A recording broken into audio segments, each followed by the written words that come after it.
বৃহস্পতিবার পবিত্র রাতে কেউ যদি এই দোয়াটি 100 বার পরে কোনো দিন পৃথিবীর কোনো মানুষের কাছে তার হাত পাততে হবে না। পৃথিবীর সব কিছু তার পায়ের নিচে আল্লাহ হাজির করে দিবেন। দারিদ্রতা থেকে মুক্তি দান করবেন, বিপদ আপদ থেকে মুক্তি দান করবেন, তার সম্মানকে সুউচ্চতা দান করবেন, অসুস্থতা থেকে দূরে রাখবেন। আল্লাহর অশেষ দয়া ও রহম তাকে দান করে দিবেন। সুবহানাল্লাহ। বৃহস্পতিবার রাত এটি গুরুত্বপূর্ণ রাত।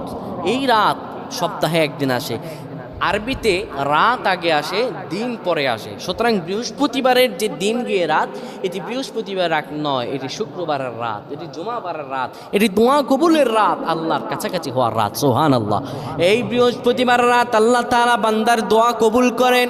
কেউ যদি বৃহস্পতিবার রাতে ঈশা নামাজের পরে পবিত্র হয়ে ইয়া হাইয়ু ইয়া হাইয়ু ইয়া হাইয়ু ইয়া রফিয়ু ইয়া রফিয়ু ইয়া রফিয়ু এই দোয়াগুলো পড়তে পারে 100 বার, আল্লাহ রাব্বুল আলামিন তার